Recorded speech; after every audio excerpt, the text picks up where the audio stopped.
want to thank the ICS committee for allowing us to present our data on stimulation, output, and tissue impedance over a 6-month period using a constant current sacral neuromodulator. These are my disclosures. Sacral neuromodulation systems deliver electrical stimulation either as constant current or constant voltage. The Axonics system is the first rechargeable constant current sacral neuromodulation system, which is designed to provide therapy for a minimum of 15 years in the body. The Artisan study evaluated the safety and efficacy of constant current Axonics system for treating urge urinary incontinence. Impedance and stimulation output over the first 6 months of therapy are presented here.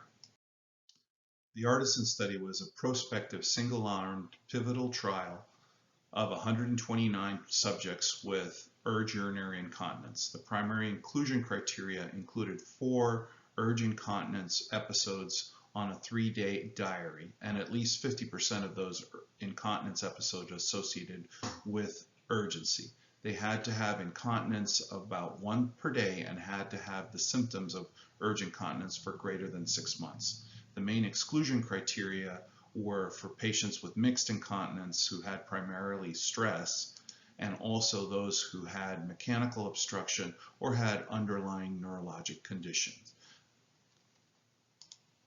The procedure was performed as a single non-staged implant with the lead preferably placed in S3.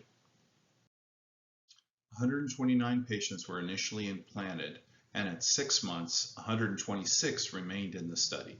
Stimulation and impedance data were evaluated at follow-up visits out to 6 months. 125 patients were available for follow-up at 6 months.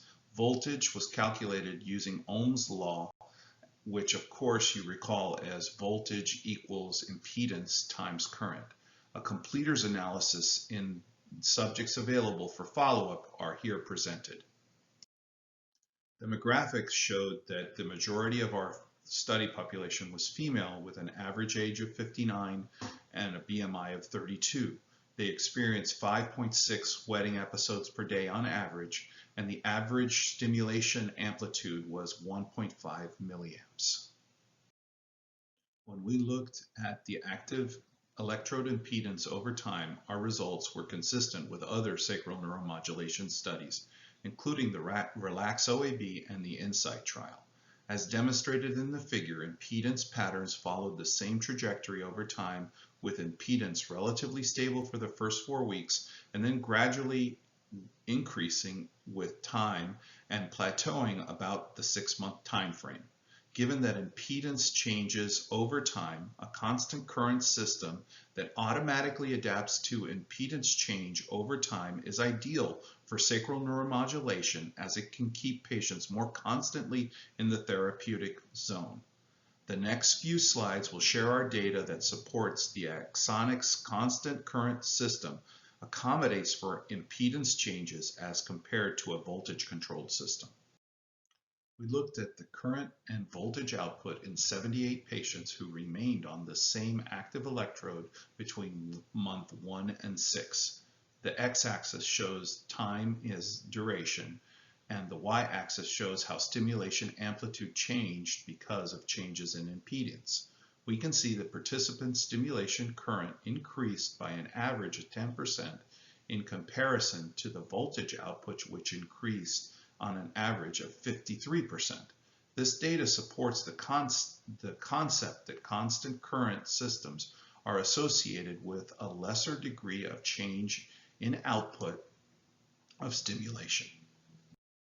Additional evidence to this point is that 69% of the participants experienced less than a 25% increase in the current output at 6 months. In contrast, 74% of patients experienced more than a 25% increase in the voltage output.